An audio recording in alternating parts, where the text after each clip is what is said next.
Before the Second World War, humans had been slowly whittling down the populations of animals living in the U.S., fueled by illegal hunting and under-the-table fur trades. Even the populous alligators in the Everglades were nearly wiped out, and sightings of the mighty buffalo were becoming so rare that you might as well have been out looking for a unicorn. But the end of the Second World War brought an end to most of the senseless killing, both of humans and of animals. New laws and better policing of the national parks gave the animals who called the wilderness home a chance to recover. Now there are more alligators, buffaloes, deer, elk, wolves, and mountain lions than ever. Only the wolves and buffaloes are still playing catch-up, but the rest of the endangered species are no longer at risk at all. It truly is remarkable what we've accomplished in these past years. Rocky Mountain National Park is one of these protected places.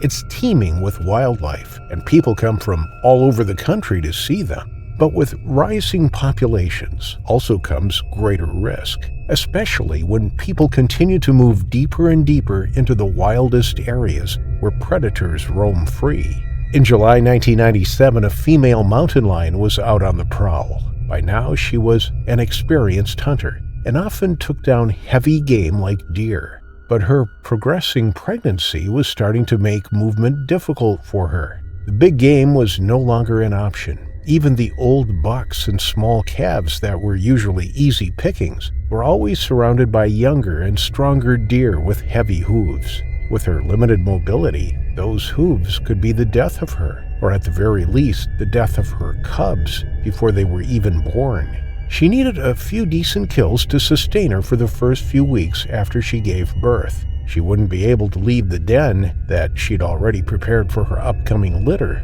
during that time. Whatever she could kill in the next few days had to be enough to give her sufficient strength to give birth to her cubs and also to be able to produce milk for them. She'd spent the last week attentively observing her surroundings, formulating a new plan of action. It needed something bigger than the small game that had been supplementing her, but not too big to pose too much danger. The mountain goats were still too big, and they came with murderous horns, but the rodents and hares weren't big enough to offer much sustenance. And then there were the humans that frequented the mountain lion's home. They were loud, and sometimes they carried metal sticks that made more noise than the cat had ever even heard before. Those strange sticks could bring down a deer with a single blast. The humans seemed like a good upgrade from rodents, but they were rarely out on their own, always surrounded by other human companions. Still, the smaller ones were a very good option to go for, but only if she could catch one as it wandered away from its pack. When it fell asleep the night before,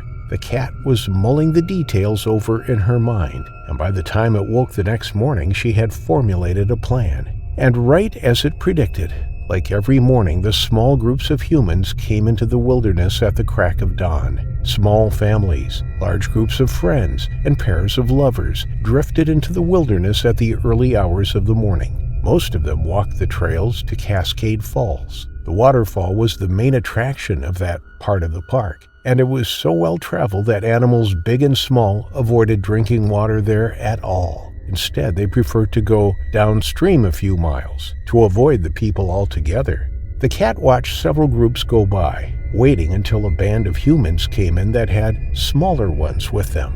It honed in on a group of 5 and followed them into the trees. She stayed far behind them, watching to see if it could get lucky enough for one to finally break free from the rest. The group had 3 adults and 2 children in it. The mountain lion was keeping an eye on the 2 smaller ones. The Miedema family was completely unaware of the fact that they were being followed the moment that they stepped foot in the forest. Kathy and David brought their 2 children, 6-year-old Rose and 10-year-old Mark, for a day out in the woods. With them was a friend and colleague of Kathy's. Kathy was a registered nurse, and her friend Dina was the receptionist at the hospital where they worked. Chatting and strolling leisurely along, the group stopped frequently for snacks and bathroom breaks. Mark had a bag of peanuts to nibble on as he walked, but he didn't eat any of it. Instead, he dropped them on the ground, one by one, making a little trail for them to follow when they turned back. His imagination ran wild as he laid down the trail of peanuts. His thoughts were full of Hansel and Gretel and their breadcrumbs, pirates following the dotted lines on their treasure map. He was creating his own little adventure with only peanuts and the power of his child mind. This imaginary world was a lot more fun than listening to his mother and Dina complain about work anyway. About 3/4 of the way to the falls, Mark's peanuts ran out, but he looked back at the line of nuts behind them with satisfaction. If the birds and squirrels didn't notice it, then they'd find his perfect dotted line on their way back, like a real treasure map, with the car in the parking lot being their treasure. Meanwhile, from the shadows, the cat was still watching. Every time Rosie or Mark stepped into the bushes to relieve themselves, the feline in the shadows inched forward. But every time, just as she thought that the children were in her grasp, Kathy or David stepped forward to keep them in their sights. For the first half of the trail, all the way to the falls, the female targeted only Rosie. She was the smallest of them all, and surely the tiny child would be the easiest one to bring down. But the little one spent her time on her father's back or holding her mother's hand, practically attached to her parents' hips. The predator was properly tired by the time the 5 of them reached the falls. It had been hours of stalking, just to be interrupted by one of the adults every time. But she'd at least remain hidden in the brush, staying just far enough to remain out of sight. The Midemas and Dina still had no inkling that they were being actively hunted in broad daylight. At the falls, the animal moved in closer, her movements masked by the running and crashing of the waterfall. She was so low to the ground that her swollen belly skimmed the forest floor. She knew that the day had already dragged on so long that if she gave up her stock, she probably wouldn't eat at all. So she stayed on, for now, just watching them. She was so desperate that she was even willing to try for one of the adults, as long as at least one of them wandered away on their own. That's when the other smaller one caught her eye, drawing her attention away from Rosie. The boy was bigger, sure, but he seemed the most likely to find his way out of his parents' reach. Mark was darting about with endless energy. At first, he splashed his feet in the water. Then he ran and climbed on a fallen log. After that, he and his father chased each other over the rocks. And finally, he made one more trip to the water line, picking up small stones to throw into the stream. He was a lively, happy, and active child, like almost every other boy his age. Mark's bubbly personality even brought out a little more adventure in his sister Rosie, who was much more reserved and shy. If anyone was going to explore on his own, it would be Mark. He was the cat's next target. After a quick bite to eat and a long drink of water, the group started heading back down the trail. Mark kept his eyes on the ground for the first hour or two, trying to spy on a peanut. He started to think that the rodents had found his trail after all, and his little heart sank with disappointment. But not for long. Just when he'd given up hope, he saw the near-perfect line of treats start up where his bag had run empty. With an exciting whoop, he ran forward, intending to follow the peanuts all the way to the car. David smiled. He'd been aware of what his son had been doing with his bag of snacks, and instead of telling Mark off for wasting food, he allowed him to have his fun. That's what the woods were about, after all, making your own adventures. So he let Mark run ahead, knowing he'd stay on the trail where the peanuts were. The lion that had been sneaking behind them quickened her pace when the boy raced away from his parents. Just ahead of the trail, there was a bend that would obscure him from the 3 adults. If she got there quick enough, she could cut him off and have him out of there before the others even caught up to Mark. Silent and quick, she used the rocks and fallen branches to avoid stepping on noisy, dry leaves. She sprinted past Mark, so close that if he raised his eyes from his line of peanuts, he'd have seen her. But he was utterly focused and didn't catch the brown blur that passed by ahead of him. As Mark ran further away from his parents, David called for him to slow down and wait for them. But Mark wasn't listening. When his son disappeared past the curve in the path ahead, David sighed and jogged forward, leaving his wife, daughter, and Dina behind to catch up with Mark.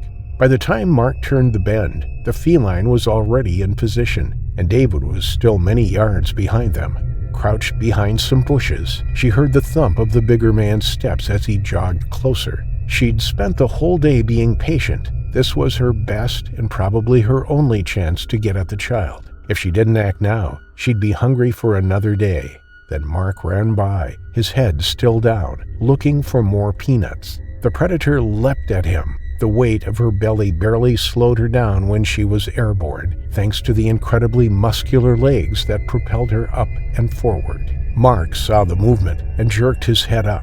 With claws already extended and her body arching through the air, the mountain lion fell on him. The 88-pound cat crushed him into the gravel path. Mark opened his mouth to scream out, but the cat already had its teeth around his throat, closing his airway and blocking any air from passing over his voice box. Her claws enveloped him, digging trenches into his back. Piercing pain ran through Mark's skinny frame. His neck and back felt like they were on fire. If he could have gotten a sound out, he would have been screaming in agony and terror. The mountain lion increased her grip on his windpipe, and Mark heard the snap of his neck reverberate inside his head before his vision switched off and he suddenly went limp. The mountain lion knew instantly that the child was dead. His muscles went completely placid beneath her when she felt the crack of his neck between her jaws.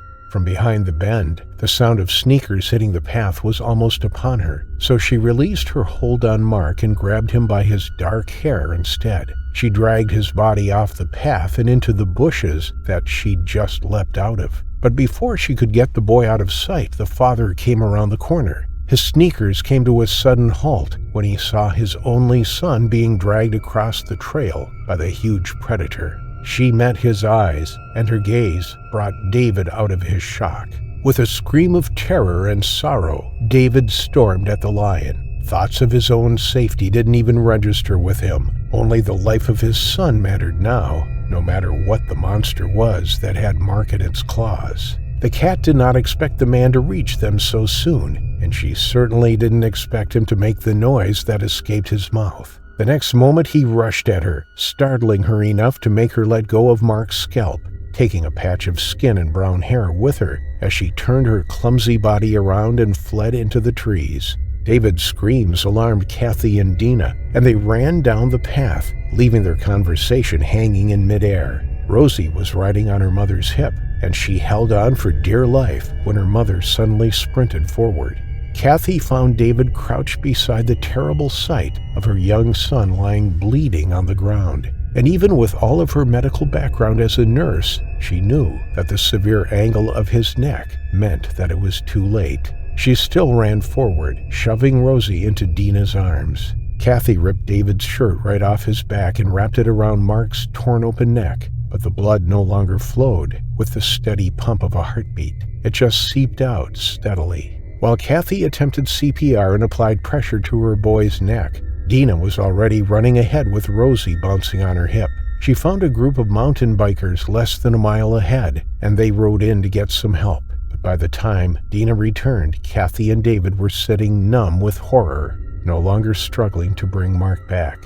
They eventually realized that there was nothing they could do for Mark, with a broken neck and the gashes on his throat. Both wounds were fatal on their own, and he was starting to lose his body heat and develop that unmistakable gray tinge to his skin that came with death. For the next hour, they sat waiting for help to arrive. Dina held Rosie's head in her hair to spare the child the sight of her dead big brother. The bikers had managed to find 2 park rangers, and they rode their off-road Jeep to the scene. One of them stayed behind while the other escorted Kathy, David, Dina, and Rosie back to the lot to await emergency services that were already on their way. The man who stayed behind took off his jacket and placed it over Mark's remains. He couldn't handle looking at the child's blank eyes and the raw wound on his neck a second longer. Mark's body was removed from the scene, and searchers went out to look for the mountain lion. It took a professional tracker 3 days to find her. The cat was killed with 2 bullets and taken in for an autopsy, though no one expected any of Mark's remains to be in her system, given that she'd only managed to tear away a small piece of his scalp. But they did find the 2 cubs inside her belly, probably only days away from being born. But with the child's killer dead, the family could begin to heal after their only son, Mark Medena, met his terrifying final affliction. In December 2023, in the city of Portland, Oregon, tragedy struck the Scott family just weeks before Christmas. Loyalty Charles Scott was just 6 years old. Every morning, his grandmother would drop him off at a friend's house. She had raised him, and the two were inseparable. They adored each other, and despite being only 6 years old, Loyalty was mature beyond his years, with a very positive outlook on life. He had an infectious smile that lit up any room and was adored by his family. The friend Loyalty was dropped off with was a woman called Coco Miller. She and Loyalty's grandmother had known each other since they themselves had been at school. Loyalty's family trusted her implicitly. But Coco owned a company called Canine Protection, and she also owned 3 dogs with her husband, which she kept at the house. 2 of them were massive mutts. They were Great Dane Mastiff crosses, both large and capable of delivering a fatal bite. Although neighbors considered the dogs friendly, Coco never allowed Loyalty to see them. They were deemed too dangerous. She believed everything was under control, though, because they were always kept in the garage, and the 6-year-old boy knew never to go into the garage. Each morning, Coco would take Loyalty to school. It was an arrangement that had worked all year, and she gladly took the young boy to Glen Fair Elementary School, just 3 miles away in the Reynolds School District. He was in the 1st grade and enjoying his time with his classmates. He was a very positive young boy. He looked for the good in every situation, and it was rare to see anything other than a big smile across his face. But something went terribly and tragically wrong that December morning. When Loyalty's grandmother dropped him off at Coco's, she had no idea that she would never see him alive again. As Coco and Loyalty were about to leave Coco's home at around 7:30 a.m. on December 5th, 2023, Coco stepped into the garage. She went to feed the dogs and make sure they were all right before leaving for the morning. Loyalty dutifully waited inside the house as he always did. But the little boy wanted something that morning. Nobody knows what, but instead of waiting for Coco to come back in from the garage, he went to find her. Perhaps he was curious to find out exactly what was on the other side of the garage door. Maybe he had a question he wanted to ask Coco, or maybe he thought she had got into the car and was waiting for him. Whatever his thoughts, the 6-year-old had clearly forgotten about the dangers of entering the garage. But who can blame a 6-year-old for such a mistake? It turned out to be a fatal mistake. He walked up to the door that led to the garage and turned the door handle. The door opened just a crack, and immediately Coco looked up. But she wasn't the only one to notice the small boy standing there. Her 2 enormous Great Dane Mastiffs immediately turned their heads, and without warning, one of them ran at the boy. He screamed as it launched itself on top of him. It completely dwarfed the 6-year-old, flattening him to the ground. Its sharp teeth cut deep into the youngster's flesh. He screamed, and Coco tried to intervene. She yelled at her dog, but she had absolutely no control of it. It didn't respond to its owner's command. It was as though it was deaf. She was powerless to stop the attack. Then, the second dog, seeing the intensity of the fight, joined in too. Coco tugged at the 2 dogs, trying desperately to pull them off the young boy. Kicking, punching, and screaming, Coco did everything she could to save young Loyalty, but nothing was working. Then she reached for her gun, but as she did so, the dogs finally released the boy before she could squeeze the trigger. However, the damage was already done. It hadn't taken much from the enormous hounds to kill such a small boy. He had stood no chance against them. Coco picked little Loyalty up in her arms and ran into the house to ring 911. He lay, limp, in her arms, covered in blood. When officers arrived, Coco opened the door with blood-stained arms. As officers rushed to Loyalty's side, they could see that there was no hope of resuscitating him. He was gone. A completely avoidable, tragic end to his young life. Coco had sustained minor injuries in the attack and was taken to hospital to be patched up.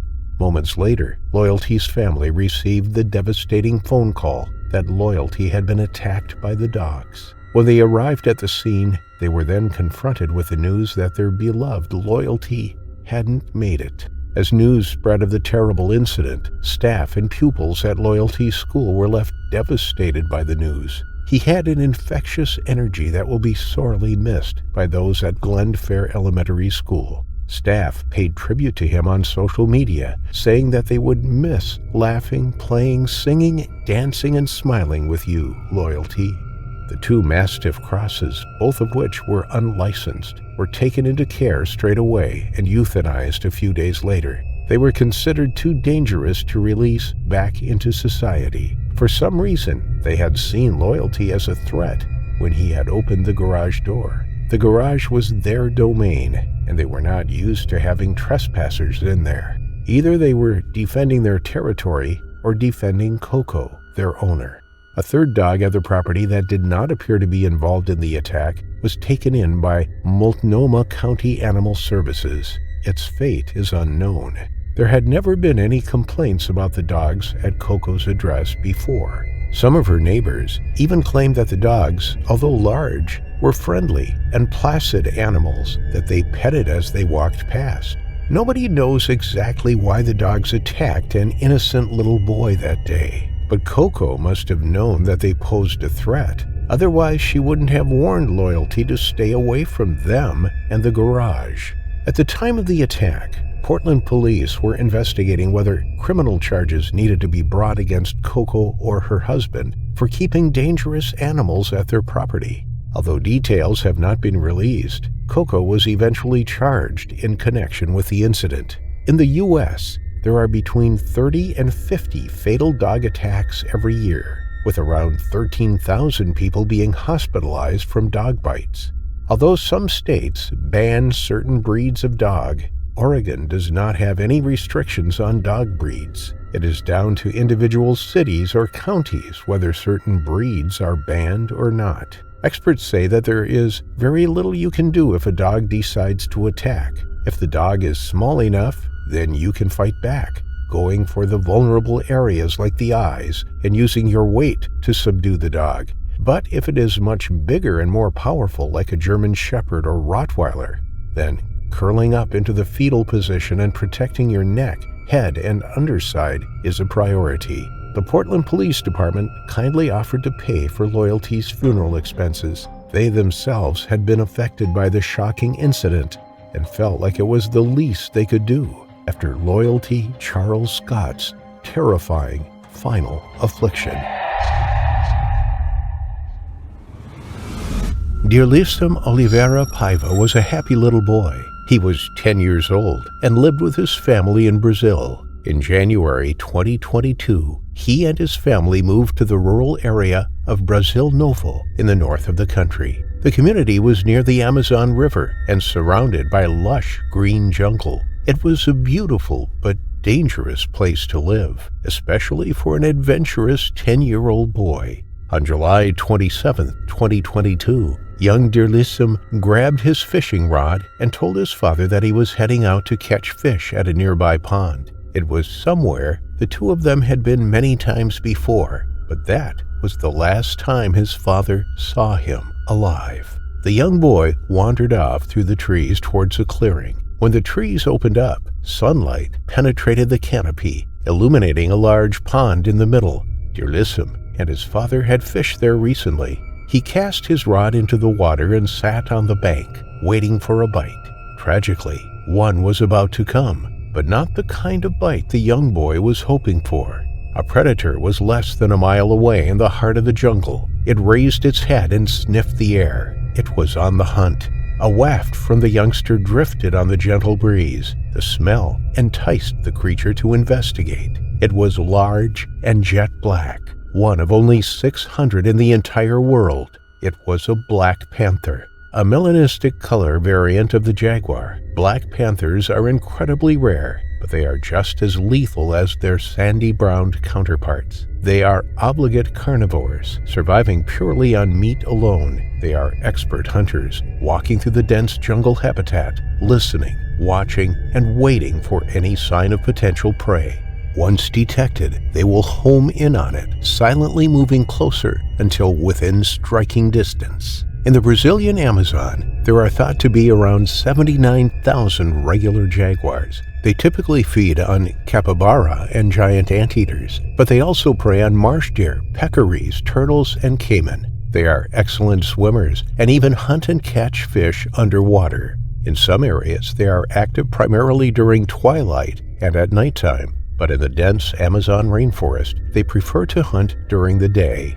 That's what this one was doing when Deerlissum headed to the pond that day. Only the sound of Deerlissum's reel occasionally clicking as he reeled in his line competed with the birds singing in the trees. Not even the birds were aware of the potential danger moving ever closer. The boy's parents remained back at the house with his younger sibling, none of them alert to the danger the 10-year-old was in.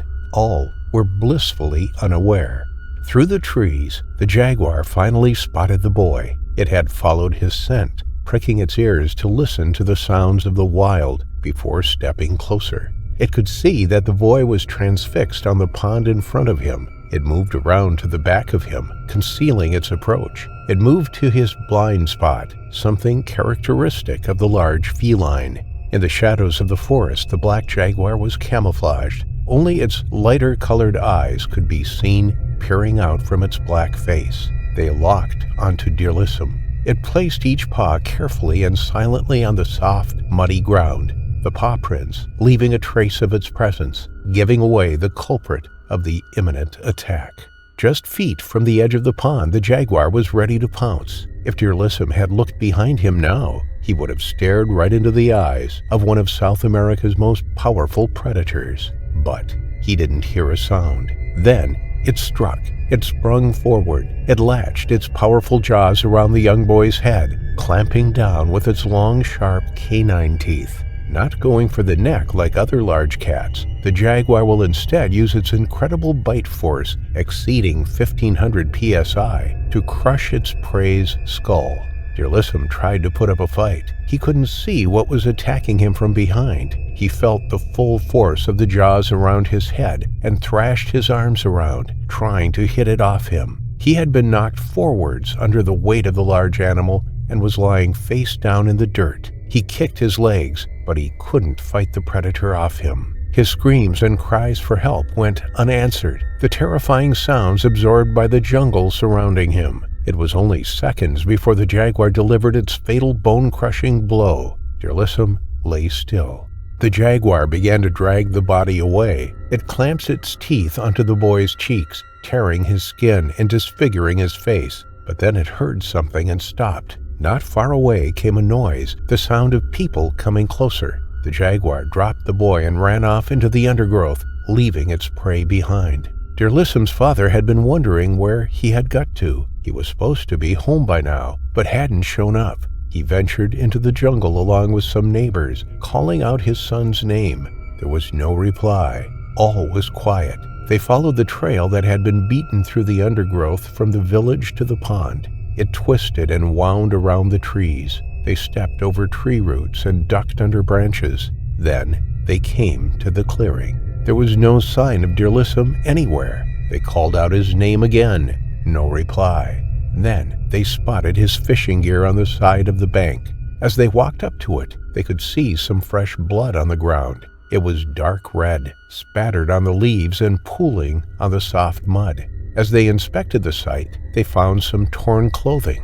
This was very bad news. Suddenly, their adrenaline began kicking in as they realized that something terrible had happened to the friendly, forever smiling little boy. As they worked their way around the water's edge, they came across more clues. Some torn clothing was left strewn about. Then his father spotted something that made his blood freeze. Some enormous paw prints in the soft mud. They were certainly the footprints of a jaguar. Suddenly, the group looked around nervously. Deerlissum's father called out to his son once more, shouting his name into the surrounding trees. His voice was trembling slightly. His heart was thundering in his chest. Were they still being watched by the predator that likely took his son? Was it still out there? Was there any chance that Dirlisum was still alive? They came across some drag marks. A body had been pulled along the side of the lake and into the jungle. The undergrowth had been flattened, the soil disturbed. They followed the trail. Then, just 50 more yards ahead, they spotted Dirlisum. His body was lying still in the undergrowth. His father ran up to him, crying out to his boy. When he reached him, he knelt down and cradled him in his arms and wept. Dirlisum was dead. His face was mutilated from the attack. His skull had been crushed. The jaguar had disappeared. Enraged by the attack, the villagers came together. Those that didn't stay to comfort the family set off into the jungle to hunt down the jaguar. They tracked it using the characteristic paw prints left behind. When they killed it, they laid out its body on the ground and inspected it. Its jet black fur glistened in the sunshine. Its paws, 4 inches, 10 centimeters across. There were reports that it was sporting a deep gash in the side of its neck. Had Dirlisum put up an incredible fight using his fishing knife to try and fight off the jaguar? It appeared so, but no one will ever know for sure. Following the attack, locals spoke of the number of jaguars they had seen around the pond before. It was a place known to be popular with the large cats. Would Dirlisum's father have allowed him to go fishing there alone had he known this beforehand? The 10-year-old boy was known to be an incredibly happy child. The locals remembered him to be always smiling and having a good time. His death shook the local community and sent a warning to others who ventured beyond the village. Living in the rurals on the edge of the Amazon certainly had its perks, but it was also a deadly place where locals would sometimes meet their terrifying final affliction. Below the waters in a Filipino lake was the largest crocodile known to man. He was feared by those who lived on the water and relied on it for their livelihoods. One day, as 12-year-old Rowena Romano was paddling her canoe to school, the enormous crocodile began to trail her. Moments later, he bashed into the side of her canoe, sending the schoolgirl splashing in the water and fighting for her survival. Mehaba Lake is situated inside the Agusan marshland of the southern Philippines. It is part of the 15,000-hectare marshland that is one of the Philippines' most ecologically significant wetlands. The marshland is so big that it holds 15% of the country's fresh water, and it used to be home to a giant. Lurking its murky depths was an enormous saltwater crocodile named Lolong. When crocodiles were hunted for their meat and leather in the marsh, their numbers declined and business for the locals was good. But in 1994, the marsh came under the National Integrated Protected Area System. This ended hunting, and the crocodile numbers flourished. Not only did their population size grow, but so too did their body size. The area in the Philippines is relatively untouched and unspoiled. The habitat is clean and unpolluted, ideal for the crocodiles. Some reported seeing 17-foot, 18-foot crocodiles patrolling the waters, but there was one in particular that became famous. Rightly or wrongly, Lolong was blamed for at least 2 deaths. The first horrific incident was witnessed by others when a schoolgirl was taken by him, and the second involved a fisherman near which Lolong had been spotted moments before the man disappeared. But he wasn't the only crocodile that was threatening the people living on the lake. Hundreds of people live in houseboats on the lake, constructed from wood and thatch. They aren't supported by stilts, but instead bob up and down on the lake's surface and adjust to the seasonal rise and ebb of the water.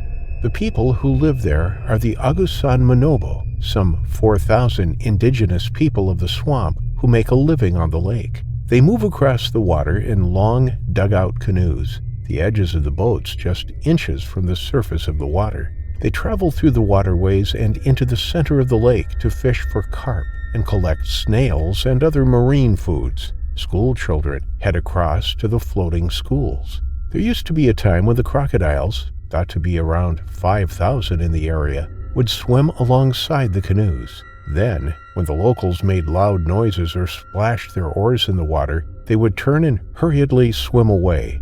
But now they were less wary of humans. The tribespeople once revered the crocodiles as mystical creatures, but now they feel terrorized by them.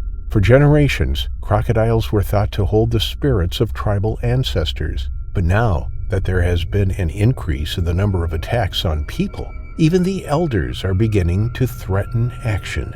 As time has gone on, the crocodiles have come to associate the people with food. No longer do they fear them. They regularly take livestock from the lakeside or from the edges of the houseboats. They have become bold. Some have tasted human flesh. Saltwater crocodiles are notoriously territorial and aggressive. With an increase in human activity in and around the lake, they may see intruders as a threat. They have been known to bump the sides of the canoes, overturning them or crunching their enormous jaws around the sides. Attacks on people are now common, and people fear for their lives. In March 2009, 12-year-old Rowena Romano was heading to her floating school. It was a day like every other. She was following her regular routine and had made the journey hundreds of times before. She had climbed into the dugout canoe with her classmates and was accompanied by a man in another canoe as they paddled away from the houseboats and across the open water. With each stroke of the oar, the vibrations emanated through the water. They were detected by multiple crocodiles lurking nearby. One moved closer to investigate. Whether it was on the hunt for food or acting aggressively to defend its territory, it made a beeline for the two youngsters. It approached from behind, a small bow wave in front of its snout, its eyes protruding through the surface of the water and the knobbly skin on its bumpy head and back barely visible. The two children saw it approaching and paddled faster. The accompanying man urged them to pull harder on their oars, but the crocodile was fast, able to swim at 15 miles per hour. It could easily outswim the two school children in their canoe. It had learned how to capsize the boats. Many people had lost their lives that way over the past decade or so. The bold predators were clever and cunning. They either leapt out of the water and dragged people from the boats or knocked them into the water. This crocodile, believed to be Lolong, bumped into the side of the boat. With the canoe so low down to the water, it immediately overturned, and the two school children were sent splashing into the lake. Rowena and her classmate kicked towards the other canoe, desperate to get out of the water before the crocodile came back. But beneath them, the crocodile was heading directly for their legs. It could see the commotion on the surface just feet above it, and it sped upwards. It opened its enormous jaws, and Rowena felt a sharp tug as she was pulled underwater. She let out a shriek as she was taken in the mouth of the giant reptile. Its sharp teeth held her firmly in its grip.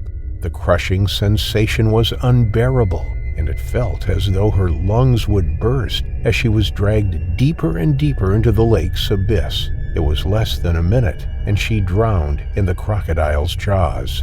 Her classmate was hauled into the other boat, and they desperately scanned the water for Rowena, but she was gone. There was no trace of her. The surface of the water was still and calm, as though nothing had ever happened.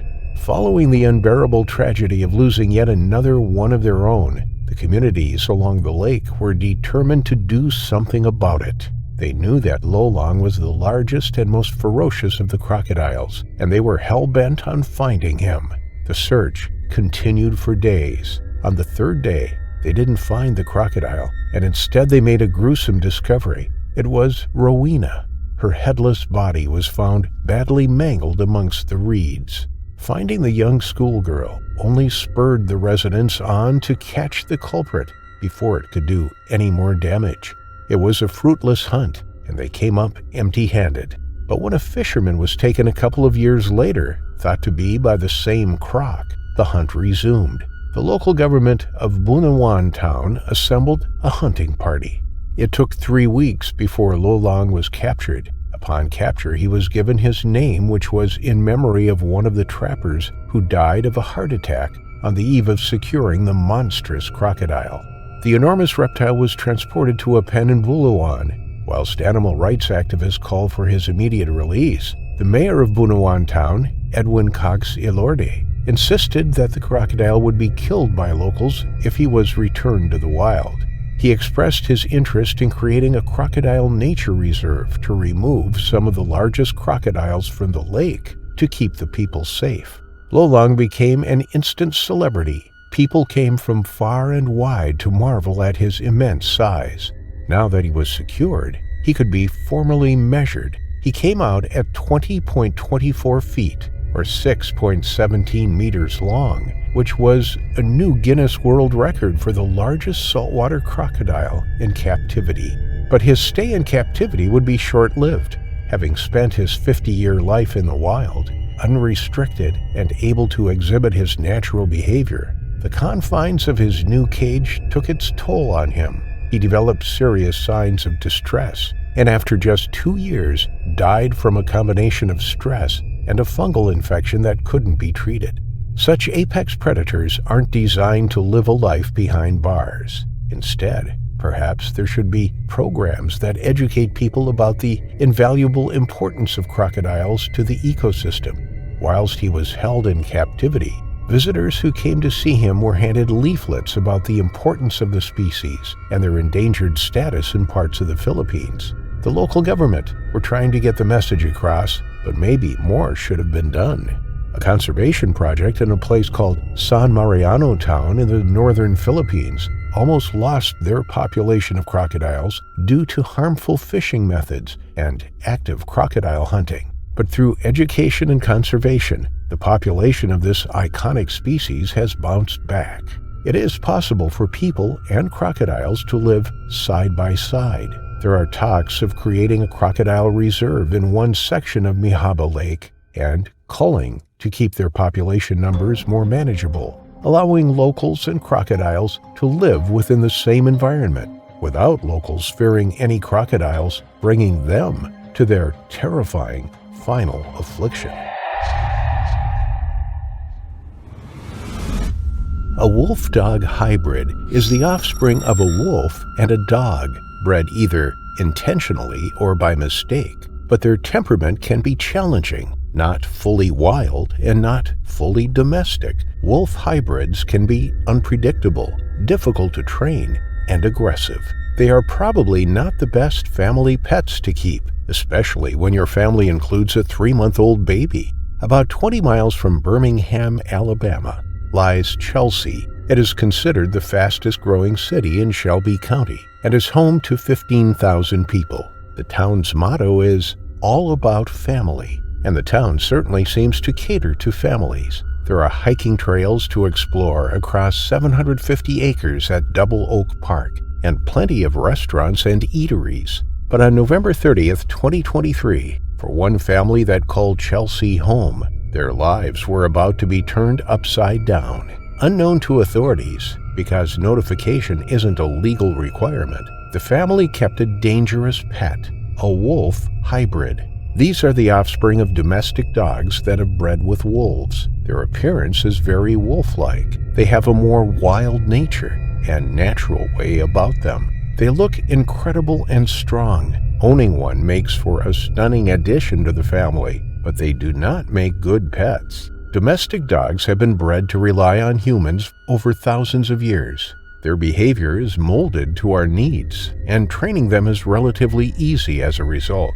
They are obedient and docile. They are often affectionate and protective. In comparison, wolves are not adapted to living with humans. They are independent animals that can be difficult to train and certainly difficult to predict. Although they may look like a fearsome wolf, wolves by nature tend to be shy animals, and so wolf hybrids don't make good guard dogs, which is one of the reasons people mistakenly buy them. They can be dangerous when humans don't understand their needs and don't provide adequate care. One standout difference between domestic dogs and wolves is their maturation age and social hierarchy. When a wolf reaches maturity, anywhere from 1 to 4 years old, it will begin to assert itself in the pack, trying to climb the ranks and make its presence known. It will fight with other members of the pack and can attack more submissive family members. When a wolf hybrid is taken into the family home, the humans in that home become its pack. and its innate aggression can therefore be directed at people. As a result, they can be very dangerous animals to keep as pets. On November 30th, 2023, in Chelsea, a 3-month-old boy had momentarily been left on the floor of the family home. He was having some tummy time, whilst his parents popped into the kitchen to fetch some food. The baby lay there helplessly. He wriggled his legs, kicking them out behind him. His head bobbed up and down, and he looked up at the wolf-dog hybrid staring at him. He was clearly a helpless individual that posed no threat to the dog, but the wolf dog had other ideas. He stood up from the corner of the room and trotted over to the baby. Suddenly, the parents heard some growling followed by high-pitched crying. They rushed back to the baby to find him covered in blood. Their pet wolf hybrid was standing over him, pawing at him and biting him. The parents claimed that their pet was biting the baby in a playful manner, but the damage that the biting and clawing caused to such a young infant was devastating. Initial reports suggested that the parents found it difficult to get the wolf hybrid off their baby, as the pet was unresponsive to their commands. It didn't shy away from them when they shouted at it to drop the baby. Instead, it continued to attack the infant, shaking it in its jaws like a rag doll. Whether the dog was being playful or not remains to be determined. The family believed the dog was part of the family, that it had never caused any concerns before. But experts know how unpredictable wolf hybrids can be. Their behavior can switch in an instant. Perhaps the dog was simply asserting its dominance. It had seen the baby as a threat or as a member of the pack that needed to be put in its place, and it had taken action. The baby was a new addition to the family, something the wolf hybrid would have to get used to. Perhaps the family overlooked the impact a new baby would have on their dog. The vulnerability of the baby meant that the bite from such a large and powerful dog was serious. Even if it was just nipping in a playful manner, the damage the teeth made were devastating. The force from the bite could deliver a powerful blow, and the baby was certainly no match for the animal. When the dog finally released the 3-month-old, the parents rushed over to him, and his mother scooped him up in her arms. He was in bad shape. It was a terrible thing for his parents to have witnessed, and now they prayed that he pulled through. They made a desperate call to the emergency services, and they were dispatched to the location. Deputies, firefighters, and animal control officers rushed to the scene straight away and arrived shortly before 1 p.m. When they got there, the little boy was still alive, and he was rushed to Grandview Medical Center in an ambulance. The paramedics knew that it was a race against time, and so the ambulance was provided with a law enforcement escort. But tragically, despite the best efforts of the medical team, the little boy didn't make it. The bite from the family pet had proved too much, and he succumbed to his injuries, leaving behind a distraught family and a shocked community. Other children were also in the home at the time, but no one else was hurt.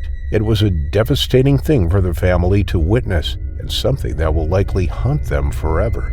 A simple mistake, and naively believing that their beloved pet could be trusted with an infant, had cost them their son's life. The house was surrounded by trees, an idyllic place for a child to grow up. The community spirit was strong in Chelsea, and the town had a rural feel. Residents looked out for each other, and it was the kind of town where you would bump into people you knew all the time. It is considered one of the best places to live in Alabama. So, when tragedy struck the young family that fateful Thursday afternoon, the shockwaves were felt throughout the town. The town mayor offered thoughts and prayers for the family as they mourned their loss. At the time of making this video, few details have emerged of the horrific incident. It is not known how long the family had the dog for and where it had come from. There were no reports of it causing problems before, and nothing indicating why the parents left the baby on its own with the dog. A veterinarian was called to the premises, and the animal was put down at the house. The dog was sent to the Alabama State Diagnostics Laboratory in Auburn for further testing.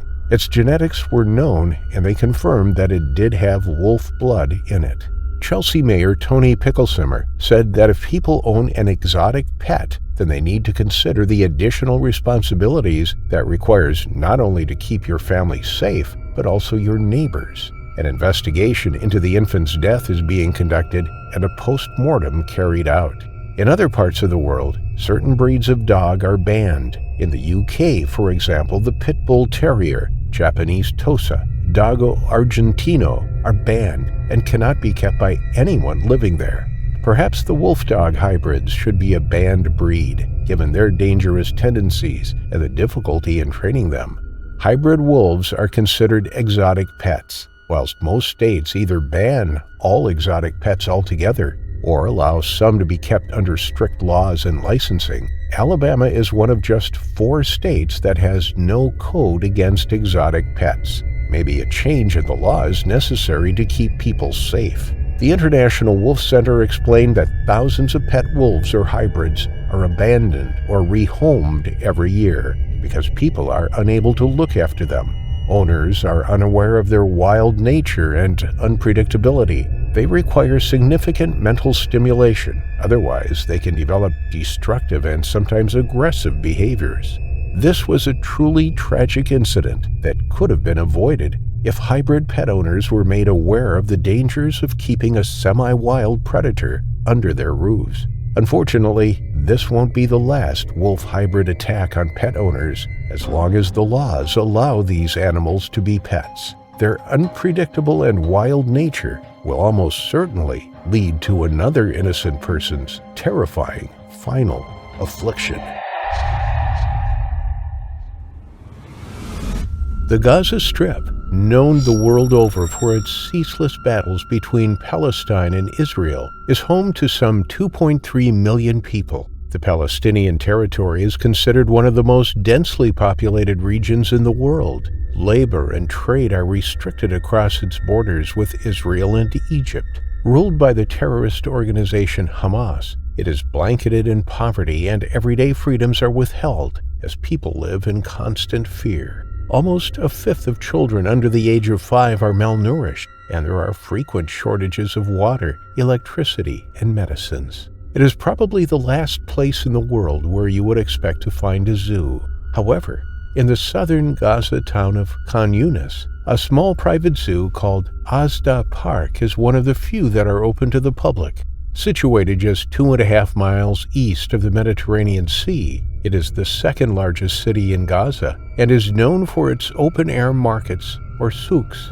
The neighboring Khan Yunis Zoo was labeled as the worst zoo in the world, and locals condemned the treatment of the animals. Those that died, mostly from starvation, were taxidermied by zoo staff and stuffed for visitors to view on arrival. In fact, those animals, unlucky enough to still be living at the zoo, had to share their quarters with the dead, and in one case, a tigress had to share her enclosure with the stuffed corpse of her former mate. Mercifully, that zoo shut down in 2016, but Asda Park Zoo opened in 2010 as part of an entertainment complex. The animals are treated equally as poor as the neighboring zoos, and it is also widely condemned for the suffering of the animals. But for some, it is an enjoyable day out. It provides entertainment for families in Gaza who have little else in the most politically volatile place in the world. With local government resources going towards the ongoing war and a poverty rate of around 60%, there is little in the way of funds for the animals at the park. There is no medical care available to them, and food supplies are scarce. Some are said to be in a state of starvation, and there have been rescues by various charities over the years to give the animals a better life. The park receives on average of 50 visitors a day, each paying the equivalent of $50 for entry. But to feed its larger animals, the zoo would need to have spent between $30 and $40 each and every day to buy between 20 and 30 kilograms of meat. The animals inside are desperate, and desperate animals can be exceptionally dangerous. On May 2, 2023, 6-year-old Hamada Ikhtiat was visiting the zoo with his family. As they wandered around the grounds, they made their way to the lion enclosure. Inside were 2 lions, a male and a female. The enclosure was bleak, with gray concrete floors and thick metal bars surrounding it. The lions were fed minimal meat and had no environmental stimulation whatsoever. It also seems that it didn't have adequate protection for the viewing public. With such badly treated animals, there was a disaster waiting to happen. One witness reported seeing zoo staff beating the lioness while they retrieved her 3 cubs. They removed the young so that they could play with some of the visitors, an extra form of entertainment for the paying guests. They then tormented the lioness, who was kept in a cage 7 square meters in size. A lion needs a minimum of 1,000 square meters when held in captivity. The conditions they were kept in was nothing short of evil and inhumane. It was the wildlife charity 4 Paws that convinced the zoo to close in 2016. They managed to rescue almost 50 animals, and the owners were in agreement with the charity that they would remain shut. However, miraculously, shortly afterwards, it reopened. Some think that this was to blackmail the charity into giving them money to rescue the animals.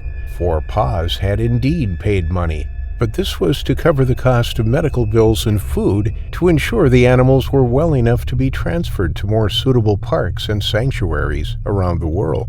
Whilst his mother's back was turned, young Hamada squeezed between a gap in the outer fencing of the lion enclosure. He wanted to see the lions better. He wanted to get closer. He stood next to the cage bars, and, when he did so, one of the lionesses trotted over to him. He could see her beige-brown fur, the size of her paws, and her large, round eyes as she stared at him.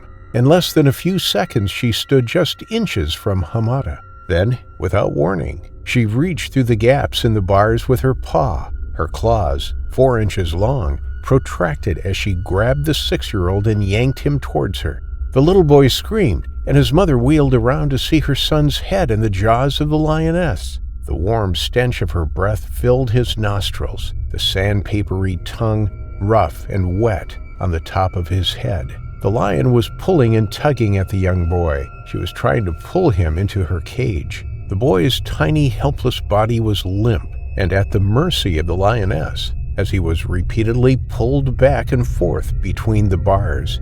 It was as though he was trapped. He couldn't get out. He was stuck between the bars and now was held in the lioness's jaws. The pain must have been indescribable for the terrified youngster as the lion's canine sank into his skull. Security personnel rushed to the scene. They ran to the bars and pulled at Hamada, but the lioness refused to let go. Her 3-inch-long canines crunched down on his skull. Blood poured from the open wounds on his head. He could feel the intense pain from her sharp claws as they dug into his flesh, curled around so as not to let him go. The officers beat the lion through the bars until she eventually released her grip, but the damage was done. Little Hamada, with blood pouring down his face and spilling onto the concrete ground, was rushed off to hospital. The doctors fought to save him, but the injuries he had sustained were too great, and he passed away with his mother by his side. It was a terribly tragic incident, and the first reported case of a killing by a wild animal in Gaza. The lioness is one of about 40 big cats still thought to be held captive in Gaza. They were smuggled in from Egypt in underground tunnels when they were cubs and have lived a life of misery ever since. The 4 Paws charity had been involved with animal rescues in Gaza before. Another zoo, Rafah Zoo, was in a terrible state. Animals had been subjected to rocket attacks during a conflict. A female lioness had been declawed, leaving her with a life-threatening infection and in serious pain. 3 lion cubs froze to death without the necessary care and shelter provided, and all of the animals were kept in tiny, dirty cages. In 2019, 4 Paws rescued 47 animals from the appalling conditions and rehomed them in sanctuaries. The zoo was then closed. Sadly, the same couldn't be said for Azda Park Zoo. Not only was the zoo so poorly funded that it left the animals malnourished and aggressive, but it didn't have the proper infrastructure in place to provide safe viewing for the visiting public. In countries like the UK, there are laws in place to ensure zoos and their animals are well looked after. A zoo must hold a license, staff must be qualified, and the animals must be kept for educational, conservation, or research purposes only. There are strict conditions for the animals that must be met. These are loosely based on these 5 freedoms: freedom from hunger and thirst, freedom from discomfort, freedom from pain, injury, or disease, freedom to express normal behavior, freedom from fear and distress. It is clear that Azda Park Zoo doesn't provide a single one of these freedoms for its animals. Following Hamada's death, the zoo was temporarily closed whilst an investigation into the attack was carried out. But it won't be long before it is opened back up again, and the inhumane treatment of the animals persists. The family of Hamada had witnessed the 6-year-old being mauled to death. It was a tragic and terrible waste of such a young life in a war-torn region. But the authorities' sequence of events differed from that of the families. They said that the boy had climbed over the top of the exterior fence and then dropped down inside the lion's enclosure. It was no wonder that he was attacked, but for his mother and the rest of his family not to notice him scaling the perimeter fence seemed unlikely. Either way, it was a tragic end to the family's day out. There were fresh calls to end the misery and suffering of those animals and to rethink the safety measures in place at one of the world's worst zoos. But nothing has changed. It is only a matter of time before someone else like Hamada meets their terrifying final affliction.